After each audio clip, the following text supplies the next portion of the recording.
आज ईरान है तो कल भारत होगा, और जब कल भारत होगा बस वही तुर्की का सबसे बड़ा डर है।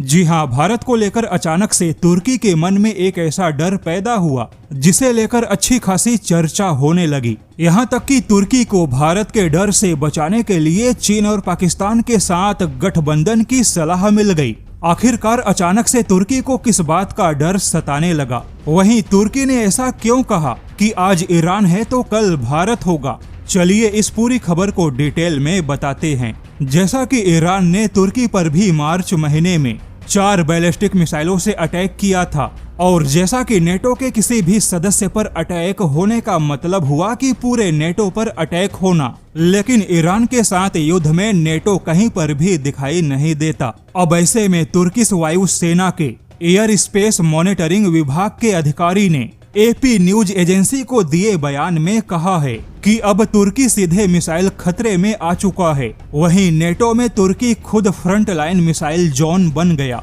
ऐसे में तुर्की को यह मानकर चलना होगा कि आज ईरान की मिसाइलों ने तुर्की के एयर स्पेस में घुसने का प्रयास किया, लेकिन कल को किसी और देश की मिसाइलें भी तुर्की में आ सकती है, और वह देश कोई और नहीं बल्कि भारत हो सकता है। यानी कि अब तुर्की यह मान चुका है कि भविष्य में भारत के साथ सीधे मिसाइलों का युद्ध संभव है। और जैसा कि आपको याद होगा, जब पिछले साल भारत ने अग्नि 5 मिसाइलों का परीक्षण किया, तब उस समय खुद तुर्किश मीडिया ने कहा था कि भारत की अग्नि 5 मिसाइलें तुर्की को भी निशाना बना सकती हैं। हालांकि 2025 में तुर्किश मीडिया ने भारत के मिसाइलों को खतरा माना, लेकिन अब 2026 में ईरान के मिसाइलों के अटैक के बाद तुर्किश वायु सेना अब भारत के मिसाइलों को खतरा बता रही है।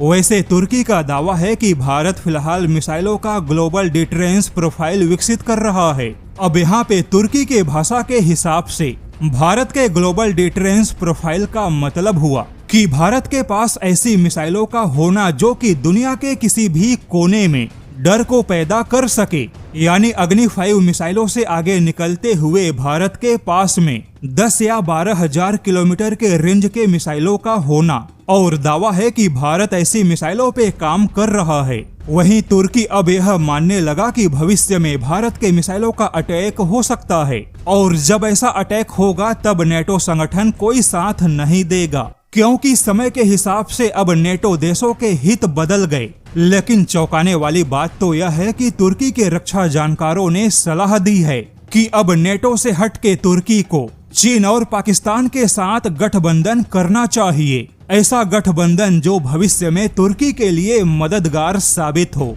जो कि बीच रास्ते में भारत की मिसाइलों को रोक सके। अब यहाँ पर आपको बता दे, तुर्की के मुताबिक अगर तुर्की और भारत के बीच में अगर भविष्य में सीधे मिसाइलों का युद्ध हुआ, तो भारत की मिसाइलों को पाकिस्तान, अफगानिस्तान और ईरान को पार करते हुए तुर्की तक पहुंचना होगा। हालांकि अफगानिस्तान और ईरान भारत की मिसाइलों को नहीं रोक सकते, लेकिन सबसे पहले पाकिस्तान वह देश होगा जो तुर्की पर फायर होने वाले किसी भी मिसाइल को रोकने की कोशिश करेगा। जबकि भूगोल के हिसाब से चीन का यहाँ पर कोई भी लेना देना नहीं है, क्योंकि तुर्की और चीन एकदम से भारत के विपरीत दिशा में हैं। लेकिन फिर भी चीन के साथ गठबंधन इसलिए फायदेमंद होगा ताकि भारत पे दबाव बना रहे।